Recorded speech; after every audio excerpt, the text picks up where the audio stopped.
Aanandita Bhatnagar, and I'm the Director for Corporate Communications at NetApp, a cloud-led data-centric software company. And today I'm going to talk to you about a topic that is at the very core of our corporate communications function, content. And content not as in contentment, because there is no contentment to be had from this content. If anything, it is a moving target.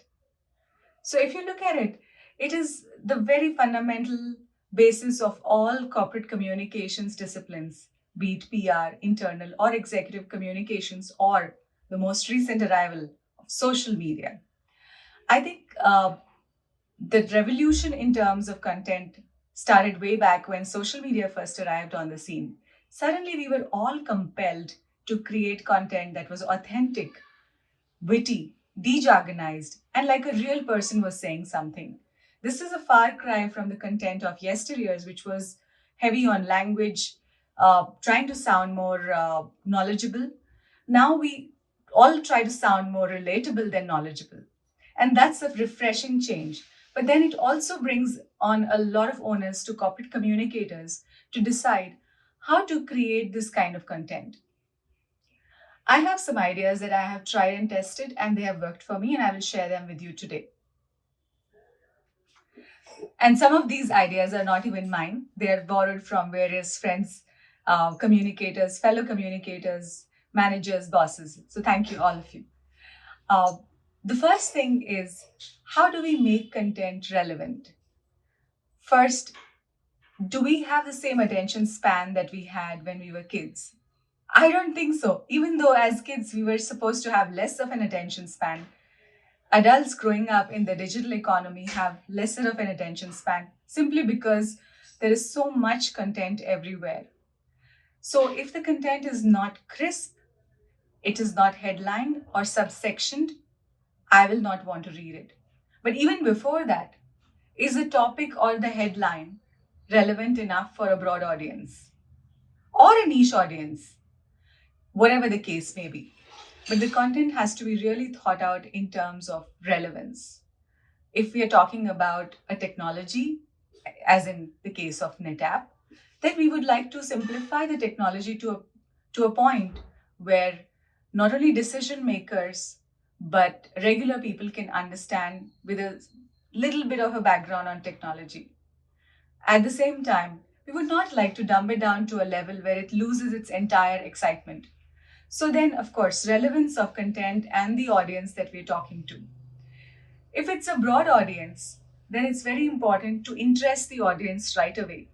So, selling your value proposition up front, stating it in line with the inverted pyramid that we all have grown up with in the communications discipline, talking about the problem statement first and the solution that we propose, or anything that pulls the reader to the content in the beginning is always a great idea. And then subsectioning it, of course. Uh, if you see any magazine today, you will find articles that say 5 ways to do this better, 10 ways to reduce weight in 5 days. So those kind of things catch our eyes immediately. The reason is our brains are attuned to decluttering and looking for sense or making sense in clutter. So when I say something as easy or simple as 3 steps to total freedom from XYZ, my eyes are immediately drawn to it, and I just want to be done with those 3 steps. So of course, listicle is something that has become the norm. Then, of course, there should be something new that you're proposing or saying. Today, if I read a magazine or a newspaper or an online portal, I can't get away from artificial intelligence kind of topics. So, if AI is such a hot topic, what is it that I'm contributing to which already hasn't been told 100 times before? So, the uniqueness or of perspective is something that is also very important to content. It is actually the trunk of the tree of this content. So if we have established that we have something new to say and we have structured it well, I think the battle is half won. But then also comes into play the medium. Are we writing this for a magazine, a newspaper, an online portal, which allows you, by the way, a lot more space for content, but also takes away the readability of online content because then it becomes surfing? Or is it social media where I'm just tweeting the entire content in the limited characters provided to me? So then the channel or the medium of content dissemination is also really, really important while drafting or structuring content. The same content can appeal to different audience in different ways. But once we've decided the medium, the structure, the fact that we have an established subject matter expertise, the battle is almost won. The last bit is today content is not just words, it's become a visual medium. Is this content over a video like this? Written out in words, spelt out? Is it a podcast? Is it something that has infographics attached to it? Or some things that convey the pictorial value of that content? All of that plays a huge role in today's audiovisual world. So, whether it is the COVID era or the post COVID era or even the pre COVID social era, we're all struggling to find meaning in the clutter of content. And the only way to shine is to stay relevant, have a definite point of view, structure the content according to the medium. And most importantly, after we are done with the content, amplify it because content by itself is not amplified unless we take it to the audience. So, with all of this, I come upon some things that constantly nag me about content, and I will share those with you as well. Tonality. Sometimes content is meant for a wide audience, but is written in such a convoluted manner that I'm just put off reading it. So I don't imagine any of my readers would like it.